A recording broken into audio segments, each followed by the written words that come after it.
Okay, there we go. All right, good.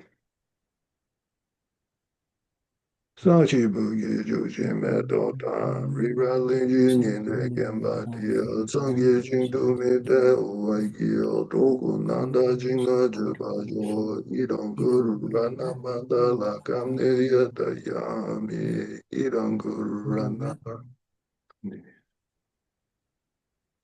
Sangye je razo ki jo nam la cha ju pa ru da ni ga su chi da ki ju je ge be se nang ki do la be che sangye du ba jo sangye je razo ki jo nam la cha ju pa ru da ni ga su chi da ki ju je ge be se nang ki do la be che sangye du ba sho Sangye che razo ki jo nam la cha ju pa ru da ni ga su chi da ki ju je ge be se nang ki do la be che sangye du ba sho.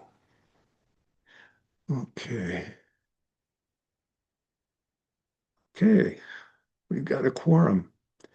So last time we stopped on verse 41, and I'll just read it to you. Verse 40, we got to when those who advocate objective existence still hold things as intrinsically real and remain on that very same path, it is not surprising in the least. And again, this verse is written for some of the Vedic schools that were in vogue at the time of the Buddha. And of course, they're proponents of a real self.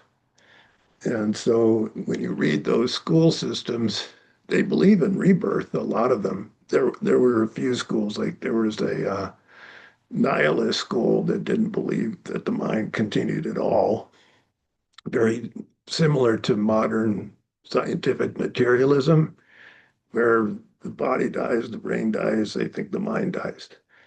Um, but there are other schools that felt that there was an indestructible self that would go from life to life. And you can still read those school systems if you, I don't know if any of you are on social media, but if you read social media, you'll see posts like, just get rid of the mind and dwell in the true self. Has anybody seen posts like that? Anyway, they're there. They go around.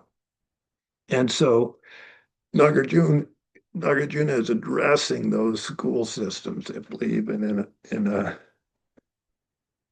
kind of an immutable self that goes from lifetime to lifetime. And he's saying, I'm not surprised that they believe that because that's what their doctrine is. That's how they've been schooled from the time they were young. And so they haven't really um, probably entered into middle way logic, which would challenge those beliefs, but it's not surprising. But then he addresses lower school systems of Buddhist thought, in particular the Vaibhashika and the Sautantric school of Buddhism, which are sometimes referred to as the realists. But for those who rely on the path of the Buddha and advocate the impermanence of all things, to persist in hanging on to intrinsic things with arguments, they are really amazing. So he's using sarcasm here. That's really like, how can they think that? Um, but you'll read it. You'll read it in some of the lower school systems. Um, they don't believe in a real self, like a real person, because they say, oh no, it's composed of five aggregates. The form heap, the feeling heap, the discrimination heap, the um, compositional heap, and the awareness heap. And so they'll say, yeah, if you look at a person, they're really got these different components. And so how can you say that there's an indivisible self on their own side, from its own side. However, what happens is when you start investigating what they think of the heaps, they think the heaps are real. And in some of the arguments, like when it gets down in Vaibhashika system into atoms that make up the form heap, they'll insist on these particles that are immutable. And so that sense that something that's immutable has to be the basis for designation of an existent. That's what they say. Anyway. And so Nagarjuna is saying, you know, no, you can't really hold that if you look at the nature of phenomena. And we know this to be true now that we have high-powered physicists able to look into the components of an atom. We can see that atoms they're not self-existent. They're not immutable. That they're, in fact, in one famous experiment, if they're looked out through one lens, it seems like they're made out of energy. If they're looked at through another lens, it looks like they're particles. So it depends how the observer is observing them, how they manifest. Um, but of course, the Madhyamaka view is even the basis for designation. In this case, let's talk about the five heaps. Even those five heaps, if you look into them, they don't exist immutably from their own side without depending on something else. Everything is dependently arisen, including the heaps, the components of the heaps, and then, of course, the person who's designated as existing on those heaps. And so it gets very surreal. Um, there's the famous quote from one of the sutras: "Things are not as they seem, nor are they otherwise," which is the Madhyamaka view. All right, so this is getting into the next verse. I'll read it in English and then I'll go to the Tibetan. When this or that appears to be a fact, yet when analyzed is not perceived, what wise person would advocate with arguments like this or that is really true?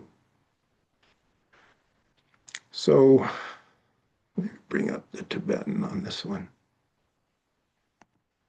Verse 42. What? It's verse 42. All right. Di amde o, e amdio, deo. So D is this, is or, deo, that. She, saying that. Kondu means who. Namparchene, after thoroughly examining this or that. Mimikna does not find the object. So meek is an interesting word. Those of you who take arts class, you went into this word last Sunday. It literally means like to hang on something.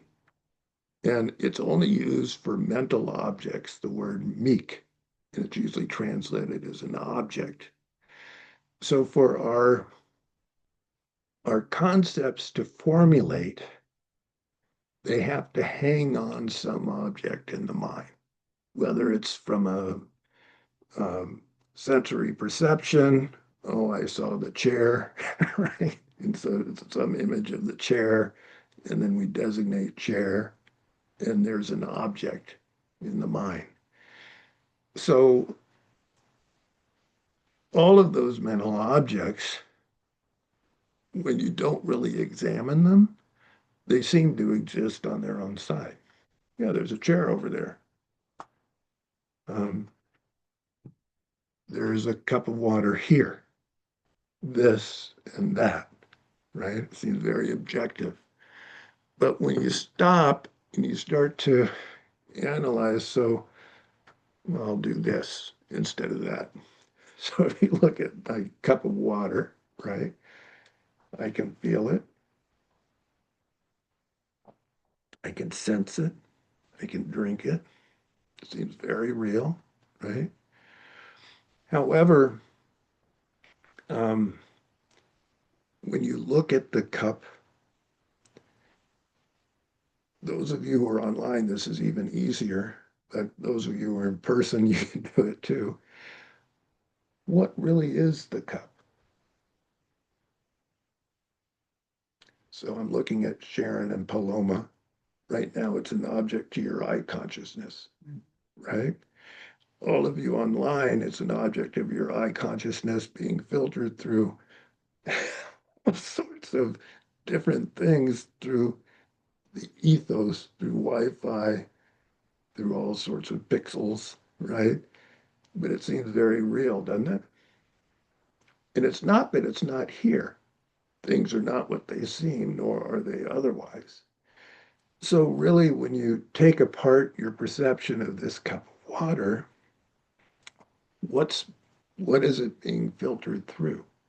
Well, of course, if you study science and perception, it has to go through your sense of sight, your eyes, and then there are all sorts of different parts of the eye faculty that makes it able to perceive. And then it's hooked up to a ocular nerve that goes back into your neural system. And there are all sorts of parts of your brain that get activated when you're perceiving it, right? And when you start thinking about that, like really complex for this perception of the cup, right? When you take the cup itself, it's a piece of plastic basically that was molded by someone, conceived, and then they got plastic out of oil products to produce the cup. And then the water is H2O, which can change into steam or it can change into ice. And so you start to realize that there's nothing from the side of the cup of water that exists independently. And your perception of it is also dependently arisen. If you don't have a functioning nervous system, you're not going to perceive it. Those of you online, if you don't have a functioning computer with all the programs, you're not going to perceive it, or the Wi-Fi or whatever. And so all of it is dependent. But we usually don't think about that. But when you start taking it apart, you'll realize that there's nothing about that perception of the cup of water that exists inherently from its own side. So this is what Nagarjuna is arguing. Diam deo gandu namparchene, after analyzing this and that, mimic na, one finds that there is no objective, independent existence. Tsupa, um, tsupa um, means to debate. To debate, there is a real this, or there is a real that. It really exists. Den means it's true. It truly is there. There's a real cup there, right? That exists inherently. Saying that, Kepa Sushik, what wise person, Mawargyur would say that? So what intelligent person would say there's some real cup essence within the thing that you just observed? All right, so that's the Madhyamaka view. Naive realist, I'm reading Yume Kensur Rinpoche's comments on this. Naive realist Vipashika hold to a real characteristic in things that are perceived. Critical realists, tantrikas, also hold to a real characteristic in the objects that we designate as existing. idealist um, who did not, there was not an idealist school during the time of Nagarjuna. Those are the mind-only schools. They came later. And so in Chantakirti's time, um, they were called the Yogacharya. They held to a real mind, which is closer to, I mentioned some of the Indian schools that believe there's some true self that goes from life to life. Um, and so that's closer to the Yogacharya who believe in a storehouse consciousness, and they postulate 8 aspects of mind, the 6 sense powers, the distorted mind, and then the alaya vijnana, the storehouse consciousness that goes from life to life. But they believe that that mind exists inherently. And so, yeah. So karunala, ani karuna. Thank you for taking my question. When you said that the cup is dependently originated on the senses, could you expand on that? You mentioned if we didn't have senses, it wouldn't be there. Well, we would not perceive it. If your sense faculties were damaged in some way, you wouldn't be able to perceive that there was a thing to label cup, right? So in a way, um, it's interesting. There was an experiment that was done. I think it might have been Richie Davidson, but it was a couple of decades ago, actually, where they were studying perception and they had people hooked up to all sorts of brain scan equipment. And what they found is then when there's bare perception, when your eye first looks at the cup, um, the scanners hooked up to the brain activity show a little bleep. And then within a millisecond, suddenly all sorts of neural networks start to be activated. As that bare perception, the nervous system in your different parts of your mind try to label it, and then the association to the image starts to formulate. And so it doesn't happen right away that you realize, oh, there's a blue cup. There are all sorts of processes neurologically before you can come at the theory, oh, there's a blue cup, right? And so it arises dependently. The perception of the cup arises dependently on a functioning sense faculty, a functioning nervous system, as well as an object. But unlike the Vaibhashikas and the Satantrikas, the Madhyamikas say even the object that that's the basis for the perception, when you look into it, it too is dependently arisen. There's nothing about it that exists from its own side. So if we just had that first bleep that you mentioned, the bleep before the study you just mentioned where there was a bleep and then it goes off to the neurons. If Mhm. we just had the first bleep, would that still mean that it's dependently originated?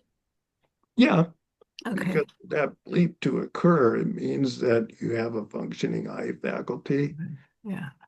and some part of your awareness is registering this blue thing, right? But it Yeah. happens quick, right? Before you label it and figure out what it is. And the labeling we consider conceptuality or Yeah, yeah, okay. it's a conceptual process. Okay, But thank at you. the same time that it's a conceptual process to label things, there's also an emotional valence to it. For instance, if you're thirsty and you realize there's a cup of water, maybe some desire pops up. Or if you've had too much to drink, maybe some repulsion. And so the different reactions of the different parts and levels of the mind take a little while before they set in. I have a Thank question, you. Yeah, Wilson. yeah. Um, if we were to reverse all of that It sounds like to me, and I probably don't totally understand reality.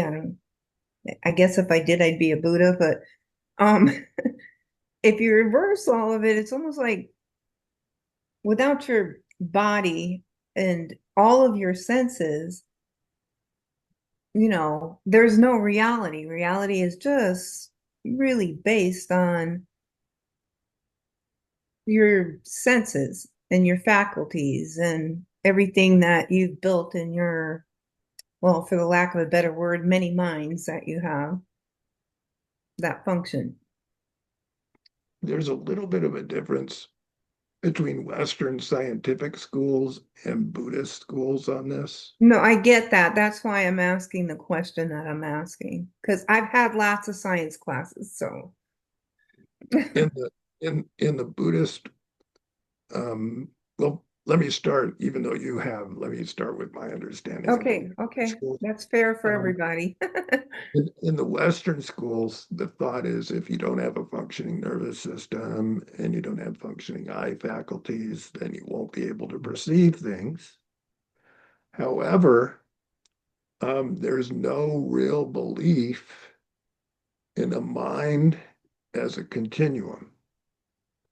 The sense is when you have the right neural transactions, Right.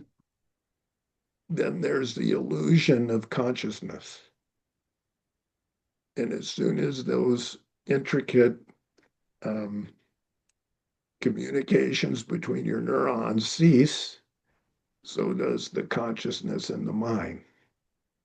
Therefore, when the brain dies, so does the mind. So Yeah, I that's, don't believe that, but I'm just saying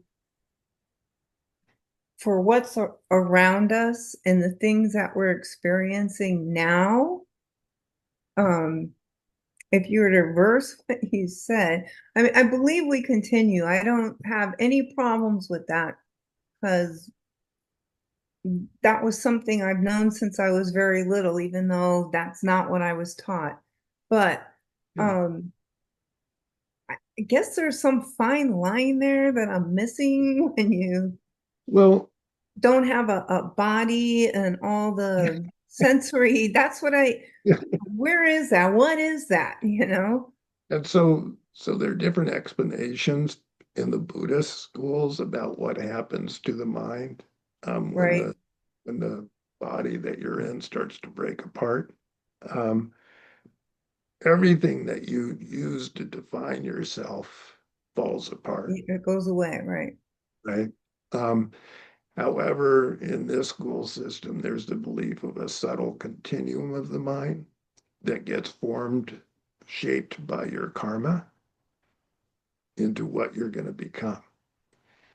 And in some of the commentaries I've heard from Gyumei Ken Rinpoche, he'll say that as you enter into the bardo, in between state, and whatever the biggest karma impulse that overtakes your mind shapes you into a bardo being, that bardo being will have sense faculties of a Hmm. form, not like these corporeal sense No, faculties. not like we're now, but yeah. But there'll be some clairvoyance and it'll have vision and smell, sense of smell, things like that. Um, and then that Bardo body lasts about 7 days to the max before it too dies. And then there's another Bardo body and another until you find a rebirth.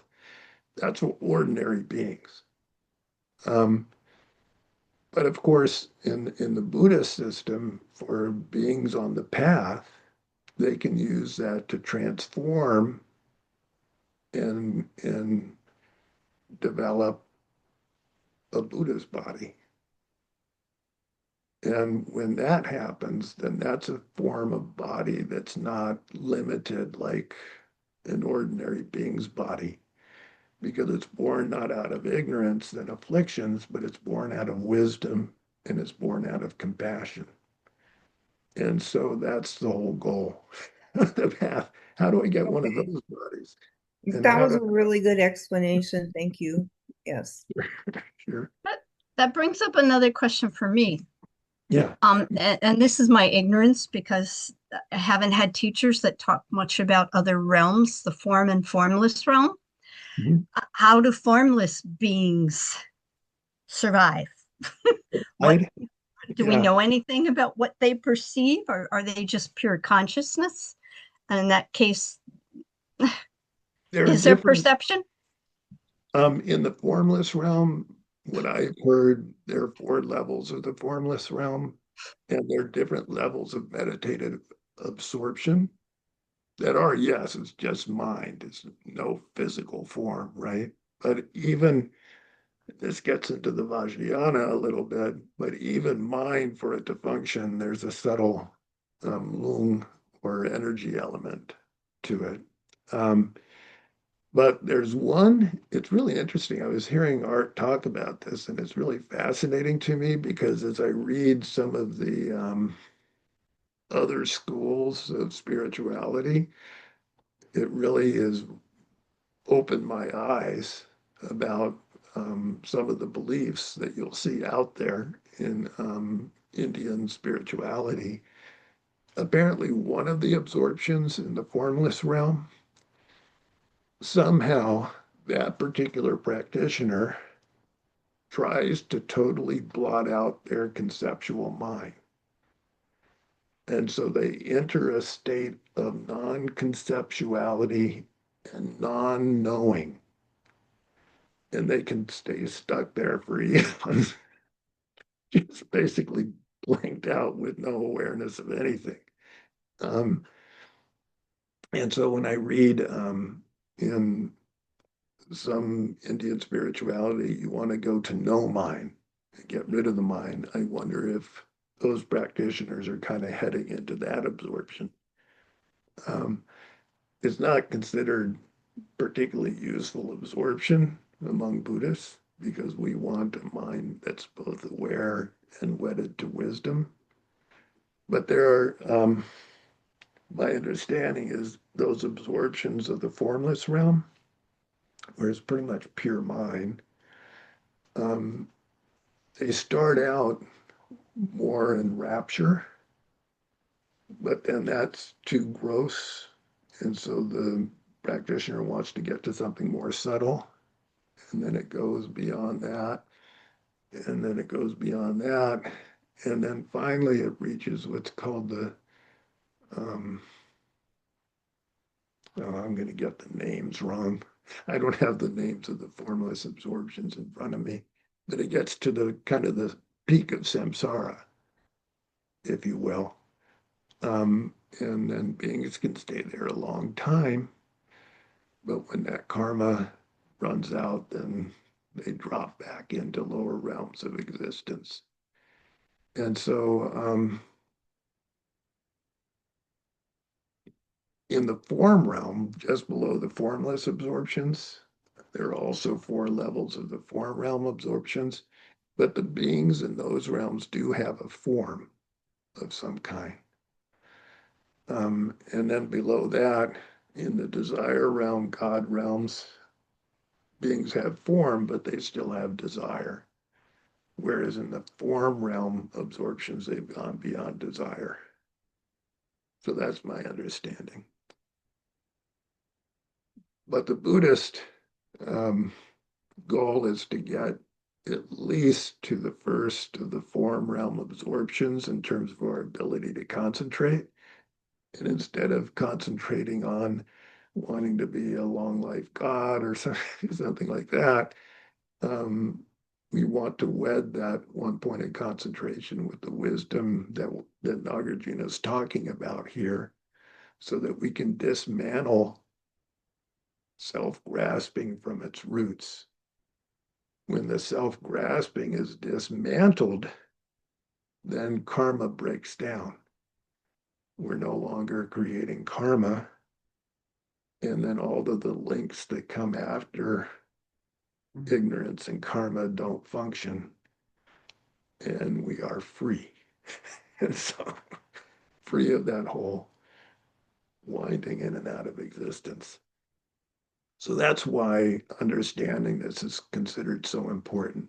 This is kind of the key to get you out of perpetually cycling in and out of birth and death. So we are trying to get as accurate an understanding as we can at whatever level we're on. Okay, so that was verse 42. And he wrote that apparently to show this mistakenness of some of the other schools of thought, so that practitioners, there are a lot of, one time, some of you know Geshe Lotar, who passed away a while ago.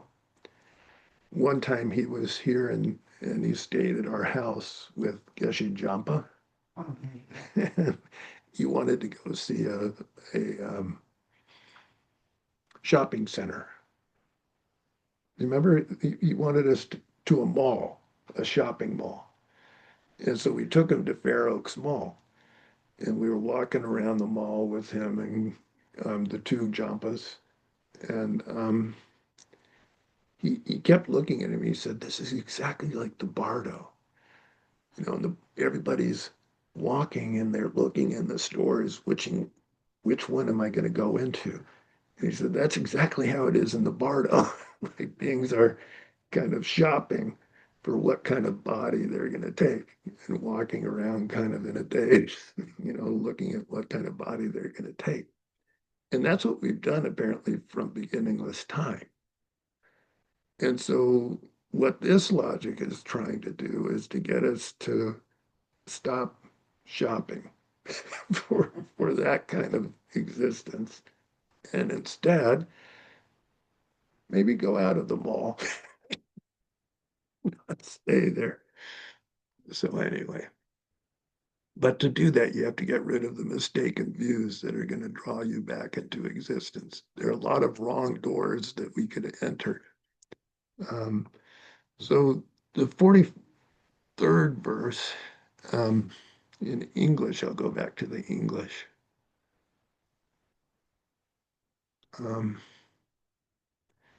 Those who insist on a non-relative self or world, alas, they are deprived by views such as absolutism and nihilism. And so in the Tibetan, it's here. Conduct ye by those, me, matenbar. Matenbar means non-dependent. And that was translated by Lazorio as non-relative.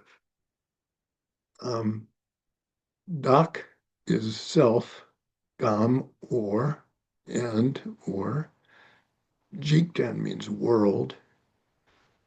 Gun Shemba, Gun is a manifest or apparent world or self.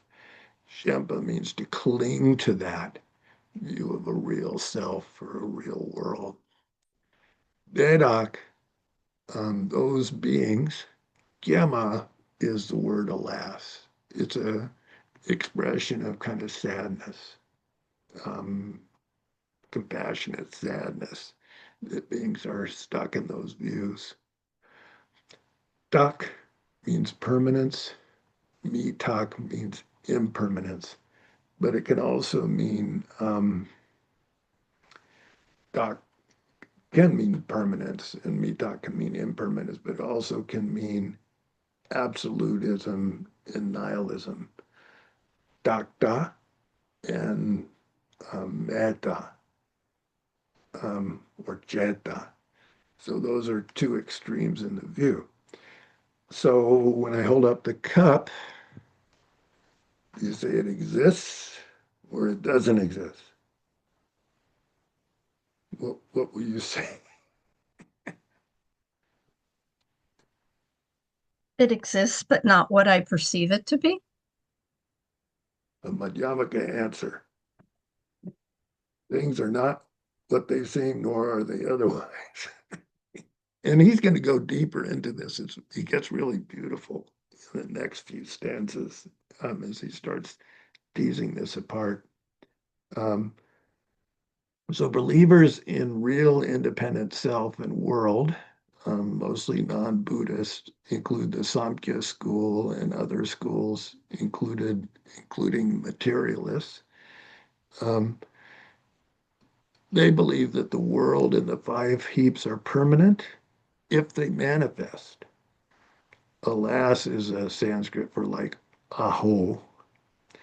It's an expression of compassion, as I said, because by being misled by their spiritual misunderstandings, their future prospects are ruined by holding to those two views.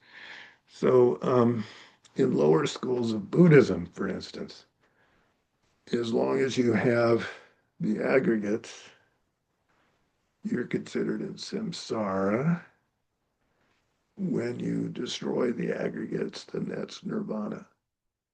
I mean, that's not all, but some schools actually kind of think that way, which is not at all how it is. Um, so that sense of absolutism and nihilism are the two polar opposites of correct view. Um, they're both wrong views that lead in bad directions. So his next verse is getting towards Buddhist realists.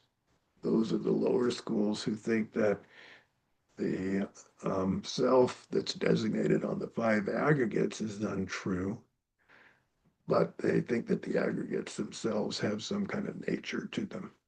And so this next verse is pointed at them. I'll read the English first.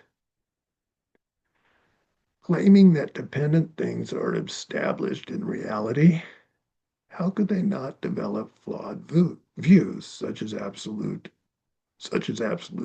about those things? So that's Nagarjuna's statement. In Tibetan, Kandak Denne, whatever is dependent, Ngumpo means things, Deni tu mi drubduba, about those things that are dependent, thinking that they are actually established. Those who have that acceptance of them is actually established. Dedak la, to those who see them as actually established.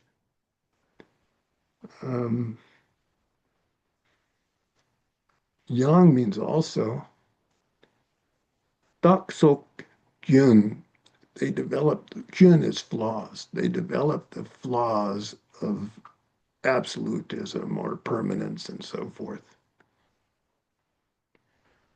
Dedak, to such beings. Jitar, Jumi Jur, how will those kinds of thoughts not arise?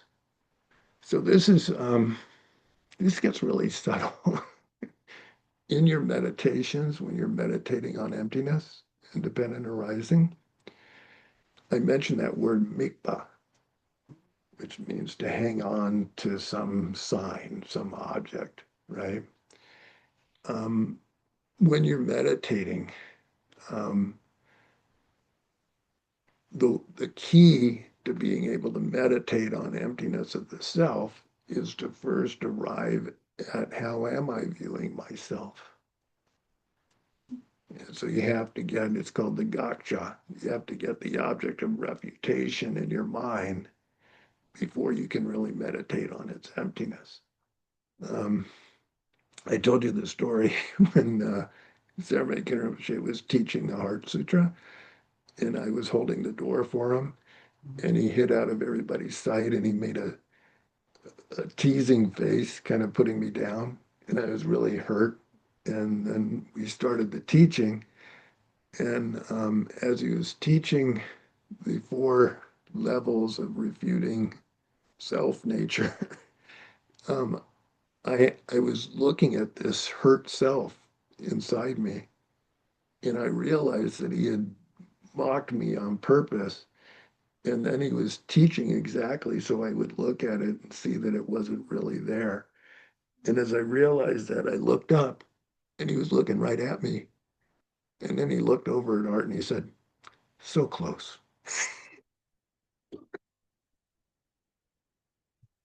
So if I hadn't gotten distracted, better. But anyway, that's what we have to do. That's how we're going to make progress is by looking at how we're holding the self. And when you still have that sense, it's like a shadow. Um, when you start becoming aware of it, all the time, every day, when you're doing stuff, there's some sense in the back of the mind that I'm doing this. It's some sense of a real me. And particularly when somebody insults you, it becomes quite vivid, or when something frustrates you, right? And those are very good times to be able to stop and say, okay, what am I holding on to here? What's really like when feeling threatened? What is it I'm trying to preserve? And you can kind of look inside and find that object of negation inside you. Um, when you're holding it as something that really exists, then that's absolutism. When you start to think that nothing about you exists, then that's nihilism, because that's not true either, right? There is some continuum that we have, and we do have 5 aggregates. And so I'll read you, you may get Rinpoche's comment on this particular verse. Atoms and cells and so forth are not visible to ordinary sight. No tools existed for magnifying matter at the time when the doctrines about atoms were written. But some meditators had intense focus and acuity like an inner microscope that allowed them to see things beyond ordinary perception. So while not derived by ordinary observation, but just as some birds can see prey at a much greater distance than humans, some meditators develop a clairvoyance, Gunshe, one of which is called divine eye. It's capable of seeing beyond normal capacity, and divine ear capable of hearing sound beyond normal capacity, thus facilitating direct perceptions of subtle phenomena. And so you may consider saying that's how some of the doctrines about atoms got started back in the day of the Vaibhashikas and some of the other schools. It was really highly advanced meditators.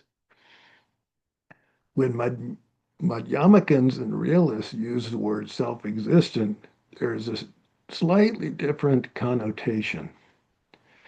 The latter, the realists, hold that without a real basis, nothing would be suitable of being labeled.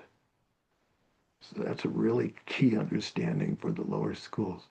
So without a real cup and real water, there would be no basis suitable to be labeled a cup of water, which makes kind of sense if you don't think about it too deeply, right? Um, whereas the Madhyamikans hold that the basis is also merely mentally ascribed. So the basis for designation here of the cup of water is also merely mentally ascribed to this color of blue that you see and the shape and what's in it that you see in front of you, with no real nature, independent nature in itself. The realists consent that there is not a self, but hold to real skandhas. Realists label person on the mental continuum, but under analysis, you can see that that continuum of mind is also dependent, that no moment of mind arises without depending on previous moments and so forth.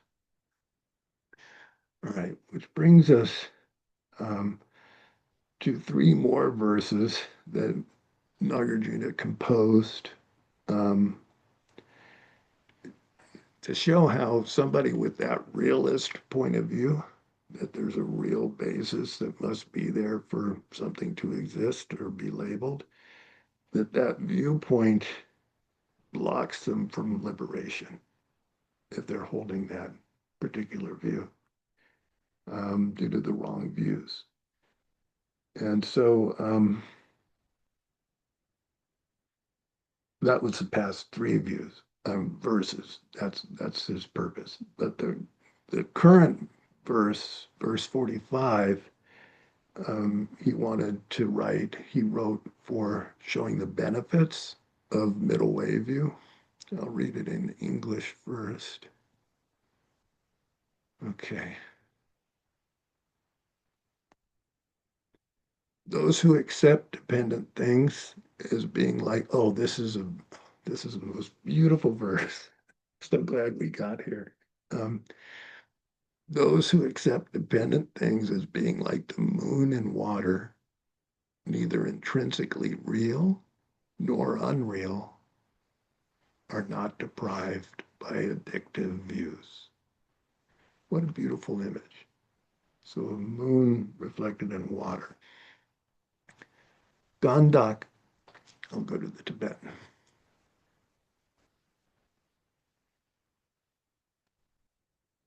Gandak means those. Dene gumbonam, dene means dependent, and gumbo is things. Nam is plural. So those dependent things, Chuidawa, Daburni, are like a moon in the water. Chu is water, and Dawa is a moon. Dabur means like a moon in the water. Yandak Mayan, Yandak means completely Mayan, non-existent. Lokmimbar means is wrong. It's wrong to say that it is totally non-existent. If you're looking at a moon in the water, there is a reflection of the moon in the water, right? To say it doesn't exist is nihilism, going too far.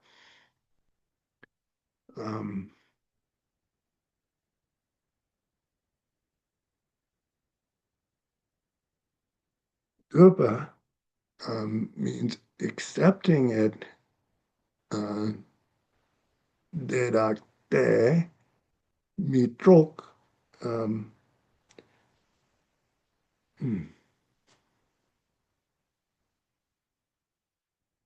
Oh, I'm sorry. Yandak Mayen means completely non-existent. Lokmimbar means not wrong. So, so one extreme is saying it totally doesn't exist, and then the other extreme is saying that it's not flawed. I'm sorry. Lokmayen, Lokmimba means not flawed. So, what this means, okay, you got the reflection of the moon in the water. And so if, oh, you think there's a real moon there, that's a flawed view, right? Because there's not a real moon there. You put your hand in there, it'll disappear and break up, right? But to say there's nothing there is also an extreme. So that's the exist or not exist part of this verse. Dupa dedak de, those who accept that view, mitrok are not stolen away by wrong views. Mitrokpa means they're not stolen away by views. So think of everything around you right now, right? Can you imagine it like a reflection of a moon in the water? It appears like it exists, right? Which is not wrong. There are appearances all around us, right? Including ourselves. But it's also flawed to think that everything around us exists from its own side with some kind of inherent nature. So it's more like that moon on the water, kind of real, but not real. Things are not what they seem, nor are they otherwise. Right? And so, like, when you can get this view, it's hard to keep it, but when you can get this view, then as you're walking through your day, then things appear like a mirage, like a dream, like the image of a moon on a still lake. That was from Losum Chugi Gyaltsen's famous poem in Lama Chupa. So that's the Madhyamakan view. When you have that view, you have the Madhyamaka view. Anila, yeah. And then if you can do that, that means that you then automatically wouldn't grasp at them. Is that Right. what stops grasping? Like what comes first? Like you can't force yourself not to grasp, right? You have to, like there's two things. You you know, like sometimes I try and not grasp at things, but I realize that's just like, trying to not that I'm trying to control winds, but you can kind of stop yourself from dwelling so deeply into things.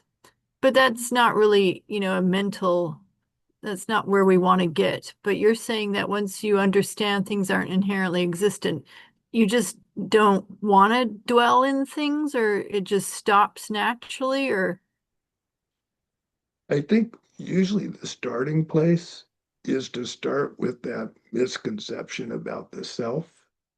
That's usually what's recommended, is to start there.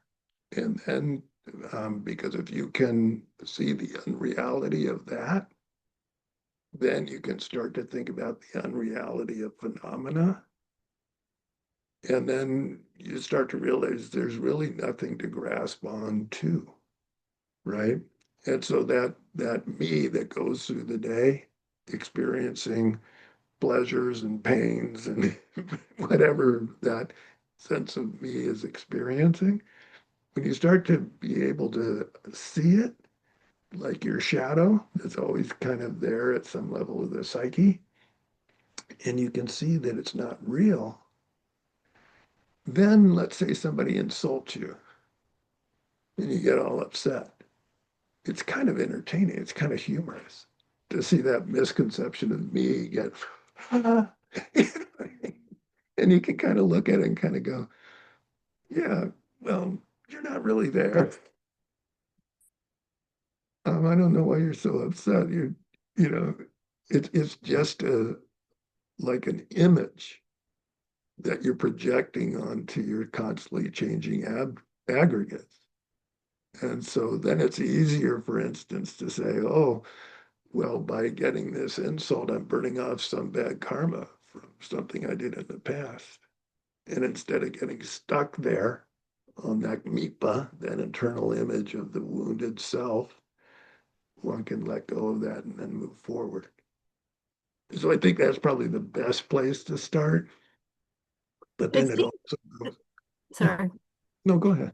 It seems like that's such a big mountain, though, to actually remove the self, you know, like that's like, is there, so I guess, yeah, your idea of just reminding yourself that it's always there, kind of like you need to like a little pickaxe to like dent at it a little, because you can't like suddenly wake up one morning and say, oh yeah, I don't have, so it seems like a very big mountain. So I guess that's just the way of pickaxing at it. Sorry, I know it doesn't make sense, but thank you. No, it does. It does. If you think about it, like in higher yogas, like in Vajrayana practices, that's our pickaxe. When we have some daily deity yoga where we're temporarily replacing that internal sense of I that we attribute to our five aggregates, we're letting that dissolve and we're imagining out of our bodhicitta and wisdom that we arise in a deity's form. That's the pickaxe, right? And if you're practicing that every day, then you're slowly um, pulling out the rug under that ordinary sense of self that keeps clinging to the five aggregates and defining itself by the five aggregates. And so if you're practicing every day, you're loosening the grip of that misconceived self. Does that make sense? Yeah, definitely. It's, yeah, I like Tantra that way. Yeah. We had a teacher, that's when we, pre-COVID, when we would go to your house, for teachings, and you carefully re-explained something that he was talking about in Tibetan, but you pointed your finger up like that's our self, but to use your awareness constantly around yourself, to check yourself, during the day. I can't honestly say that I'm really good at that, but when things go fluey, sometimes that's my fallback spot, to take a look around, and where I am in that, all of that. Yeah, expanded awareness. Yes, that exactly, because, well, it's all interdependent anyway, you know what I mean? So, Yeah, in Zen, they call that big mind. They call small mind when you're kind of thinking you're the aggregates. You kind of have that sense of me and mine. But big mind is that more expanded looking at that from a bigger awareness, you know? So there are a lot of techniques, a lot of pickaxes to choose from, try to dismantle this sense of self. But it's really important that we do it now, because when you die, if it basically, when you're dying and everything that defines you is falling apart, then your mind is going to want to instinctively grasp at the first thing that comes up, the first mikpa or mental object, right? If that first object that comes up in the mind as you're falling apart with your five aggregates falling apart, if it's karmically arisen, then you're off to the races back into samsaric existence. Whereas if that first mipa, that first object that comes up as you're dying is your bodhicitta, or your sense of wanting to become enlightened to help all beings, and that's what you hold on to, then that's what's going to define your future. So why do we do that grasping? What's that? Is it just the innate grasping that we have? It's a really good question. Okay. Um, there seems to, it's innate, it's been beginningless.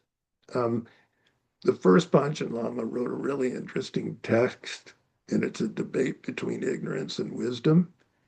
In the opening lines of it, ignorance is saying to wisdom, I've been here from the beginning. You came later like the horns coming on a bull. And then wisdom's retort is, no, I've been here before you. You just are too blind to see it, or something to that effect.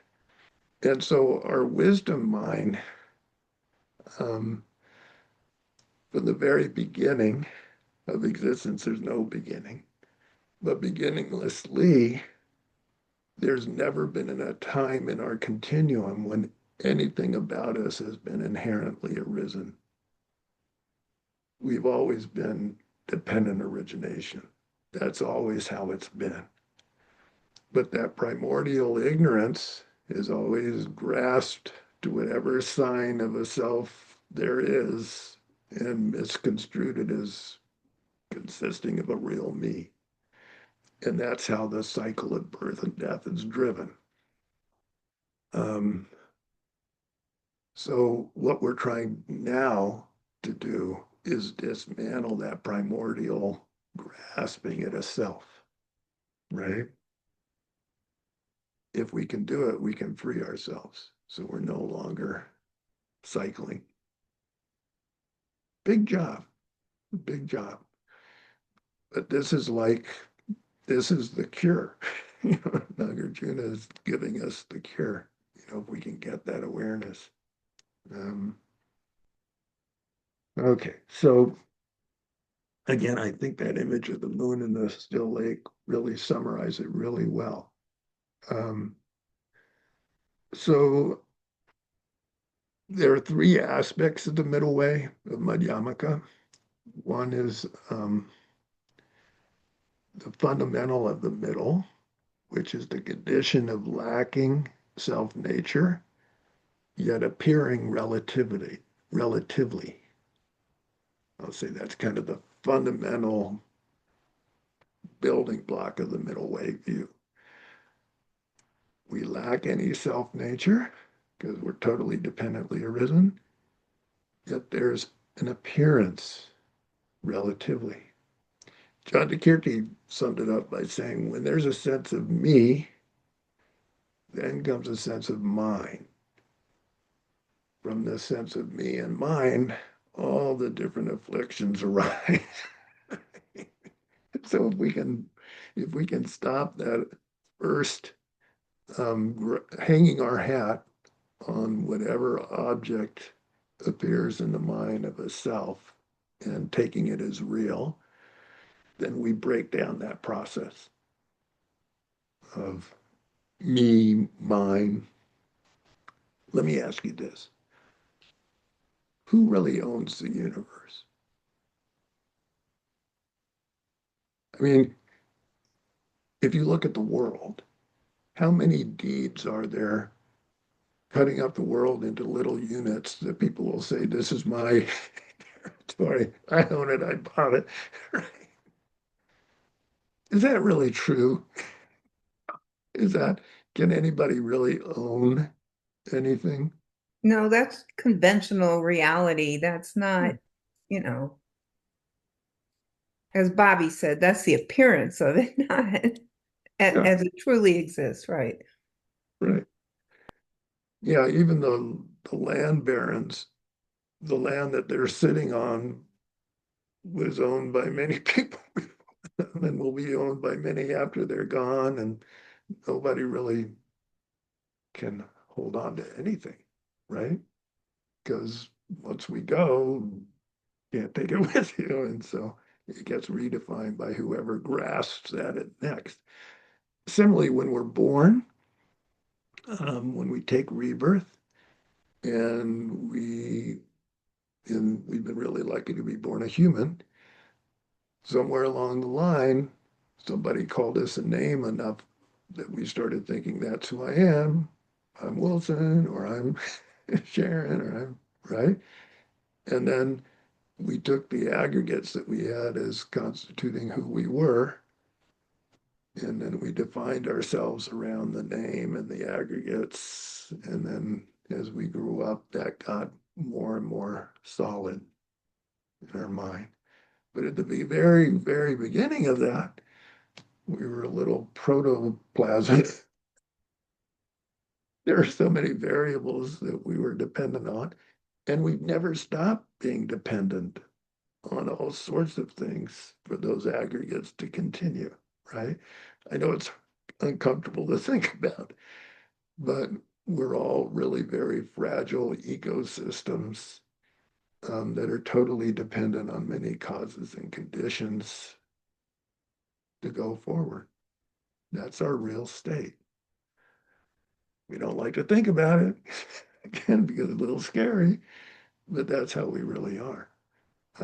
So that's in the present moment, but we've also arisen based on many past causes and conditions that have propelled us to where we are. All right. So the next, um, all right, I mentioned there are three aspects of the middle way. One is that fundamental principle that we're the condition of lacking self-nature, yet still appearing relatively. Then there's the path aspect of the middle way, which is when slowly through learning and through introspection, we start to realize I'm a relative thing. The thing I'm calling me is a relative conglomeration of different things that's always in this state of flux and becoming based on what I choose and my thoughts and my attitudes and lots of stuff I can't control. And when we start to get that insight, that's the path level of the middle way. If you trust that and you continue to cultivate your bodhicitta and your wisdom, you can get to the result level of the middle way. And that's when somebody completely wakes up. Through the wisdom, they're able to eliminate their ignorance, able to eliminate the afflictions of mind that come out of that ignorance, and even eliminate the obstacles to total knowledge, which is the mind of a Buddha. That's our goal, is to get that kind of development. And if we can get there, that's the result of the middle way logic. So, in Arya Deva's 400 verses, there's a verse. This isn't in Nagarjuna's text. It says, Drepa yunye gandu dang, dreba meni gandu ba, kimgi dundu gawa sok, jempe dunya mi gyur. And so what that means, for a person who thinks that results are really existent, like for instance, we're a result. Right now, we're a result of our parents, a lot of food, a lot of training, a lot of thoughts, right? We're a result. For somebody who holds that this result is truly existent, or for one who holds that the result is totally non-existent. That's the other extreme, right? So right now we're here, but if you get to nihilism, you think, oh, there's nothing here, right? And that's too far, right? So those are the two extremes. He's going to make a comparison. Kingi dundu gawa sok.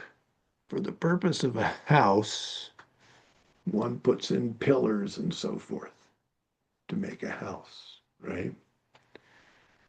Jembe dunyang meba gyur. If you believe that the house is truly existent, then not even the pillars and everything that make it up serve no purpose, not even ornamental. And so I know that you're probably wondering, what does that mean? And so let's take the house we're in. It's got to build it. Somebody had to clear the ground. Somebody had to design it. Cement layers came in, put down a foundation. Somebody started putting up the pillars and the struts and the cross beams, and then the drywall and the bricks outside, the plumbing. And then at the end, we can label it a house. If the house were self-existent, that would mean it didn't depend on anything, which would mean that all of those pillars and everything else serve no function. Not needed even ornamentally if the house is self-existent. If the house is non-existent, then they don't serve any purpose either. And so if you enter one of those two extreme views, that the result is self-existent or it doesn't exist at all, then you're denying dependent origination. As soon as you deny dependent origination, you're an extreme, and you can't. You're gonna go off the path, and the wheel of samsara will continue to turn for you. Similarly, if spiritual results were truly existent, then why strive for them? The the same is true if they're non-existent. And I'll see people say things like this: "You're already enlightened. You don't have to do a thing." You probably heard things like that, and a Madhyamaka hears that and they go, "Good luck." I don't think you're going to get to the result that you really want if that's how you think. To actually get the result of the path, you have to complete the accumulation of virtue and the accumulation of wisdom. Those are the causes that eventually will ripen as full enlightenment. If you don't have those two causes, you're not going to get the result because the result is dependent on them. So as long as you have that middle way view, you're okay. The next verse, Anila. Sorry, why don't the pillars serve a purpose if you view it as inherently existent? Because if it's inherently existent, it exists with no causes. It exists from its own side, which means it's been there, it's always going to be there, and always will be there. Like a parts kind of thing, like Yeah, the chariot and the parts. yeah, that's another way to analyze it. But If something exists inherently, how could it have parts? okay. So Right? is that the same thing? Is that what you're Yeah, talking about? in this case, it's talking about the pillars. You could take it as part whole. Yeah. That's one way to break apart the wrong view of something existing as a self entity. But you could also think of it causally, that without the pillars, then there's no cause for holding up the roof or, supporting the walls. Here, I think it's being used as a causal thing. Yeah, I didn't quite understand the difference between causal and parts, so thank you. Um, there, there are different ways of breaking down the misconcept of self-existence. And Chandrakirti and others use several arguments for somebody who's got that sense of something existing from its own side. One is, well, it can't exist from its own size because it has causes and conditions, right? Like taking a sprout, for example. A sprout depended on a seed, soil, and moisture to become a sprout. Once it's a sprout, it's no longer a seed. So there can never have been a self-existent seed to begin with, or it couldn't have changed into a sprout, right? Another way to break down that sense of self-existent is Chandrakirti used the idea of a cart, right? If you take a cart, um, it has wheels, it has different parts to it. And so you can't point to any part of it as the cart. It's all the combination of those things that then can be labeled as a cart, right? And so it's just a different way of breaking down the notion of something have a self nature. All right. Thank you. That was very good. Sure. Um, and so um, the next verse I'll get into. Yeah, we should probably talk about this one. I don't want to scare you all, though. At the end of class, we have 10 more minutes, but I think probably we should go into this one. Yeah, this is verse 46. I'll read the English and then we'll go to the Tibetan. Once they commit to intrinsic things, they are trapped in painful, malignant views, which produce attachment and aversion and the disputes that spring from them. So he's showing the flaws of having that wrong view of existence or non-existence. The Tibetan,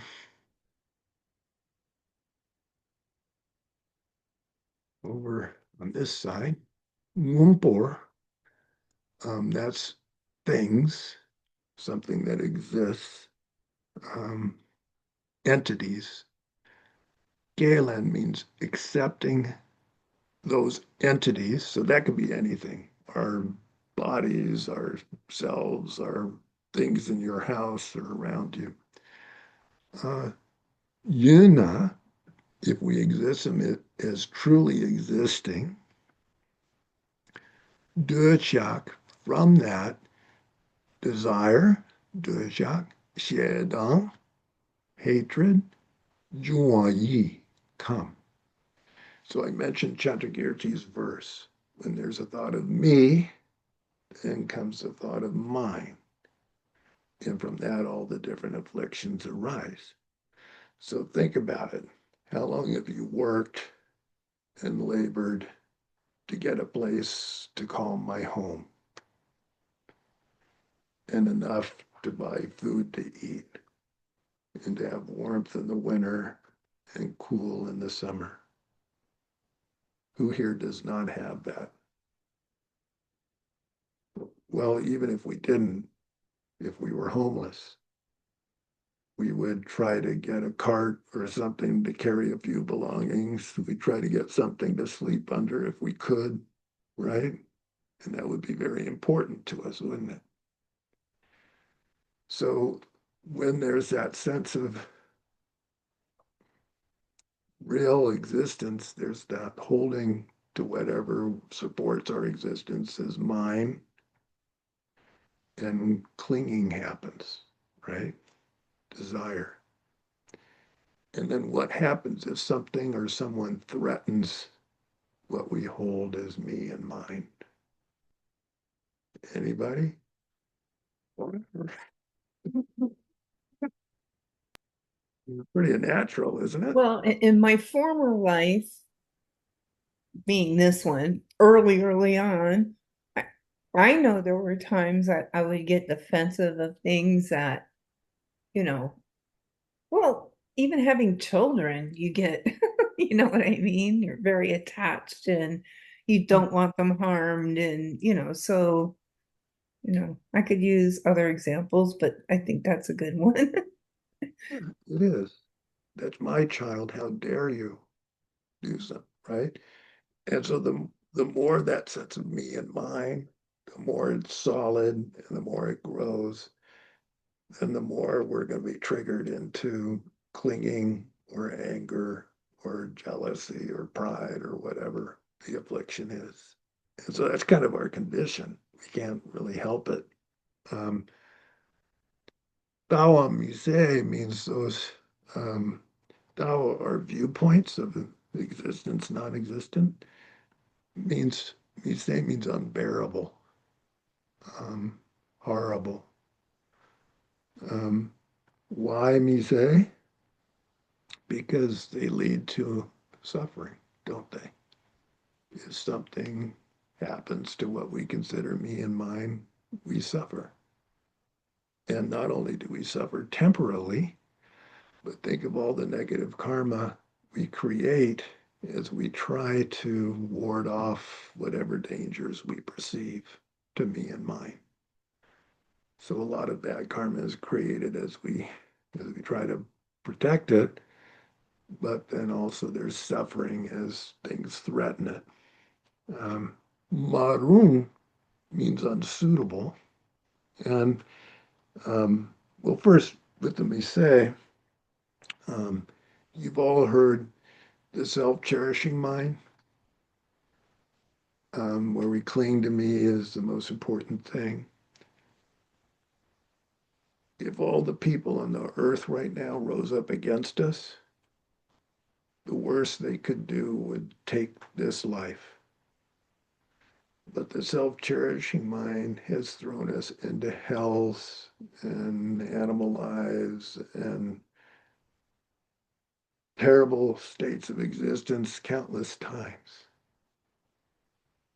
which no outer enemy could do to us, right? It's done that to us again and again and again, yet we cling to it as our most cherished friend, the self-cherishing mind, right? And so that's the danger. That's why it's horrible to be kind of stuck in these wrong views, as it gives rise to the self-cherishing mind and all the afflictions. Maroon unsuitable um, is that those viewpoints turn our minds into a negative,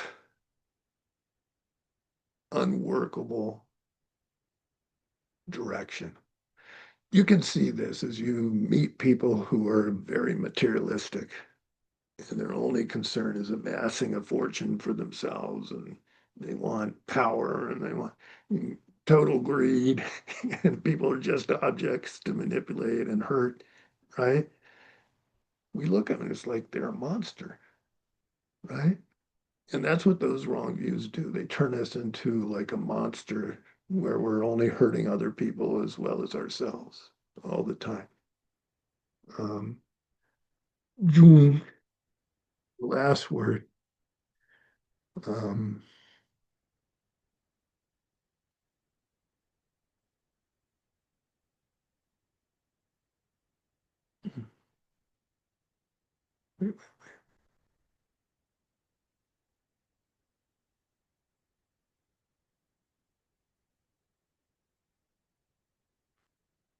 then, this is a different translation that I'm showing you than the one that I use.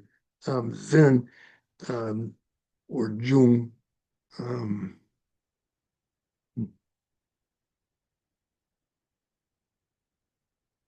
I'm going to use Zen because that's how it was taught when I did this. Um,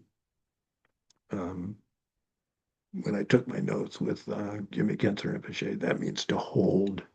Um, um, and it's talking about innate wrong views and relative wrong views. Those innate wrong views are even held by animals. You'll see animals get territorial with me and mine, and they'll growl if anything, starts to threaten them. But here it's referring to mostly the misinformed views of scholars who teach that there's an innate self that are being addressed. We're all subject to the innate wrong views that effortlessly bring us a sense of being a separate, distinct self, which brings the same negative consequences we've been talking about. But then also, um, contentiousness starts to happen as people turn that into formal views about existence. What really exists, what doesn't exist. Here's my idea, that's your idea, right? And you can see scholars disputing each other. And you can see in this culture, people being polarized against each other based on what news source they're listening to, which politician they're listening to, right? And then that becomes a constant source of disputes and contention. So the wrong views, underneath it, it's the wrong views that are causing that kind of negative effect. That's one of the major problems in the world, isn't it? That we're facing right now. It's all the contention based on differing views. Oh, I went over. Okay, I'll stop there. We'll come back to this verse because there's more to say about this verse. I'll just give the last meaning. Dele jumbe jibargur. All of those problems arise out of these wrong views. So I'll just stop there. Okay. Anyway, I'll do the closing prayers and then we can. Tashi Boogie Juji Medo Dana Rila Nigan Yende Ganda Dia Sang Yeshing Du Mide Uagil Drogu Nanda Jinga Jubajo Idon Guru Rana Mandala Gamni Dayami Yawadi Kewo Kun Sunam Yeshe Sozo Jin Sunam Yeshe Lejun We Damba Kunyi Toba Sho Gari rawe go e shingande abendande wa malu juwe ne genrezi one dancing yaso ye shebe si de badu thank you chi. Joju sen jorin bo she amage bana ge ge je ge ba nyamba me ba yang one gundu ba wa shu. All right, everybody. Wonderful class. Thank you so much, Wilson. Bye, Sure. Wilson. Thank you. Everybody take good care, okay? Back at you. All right. See you.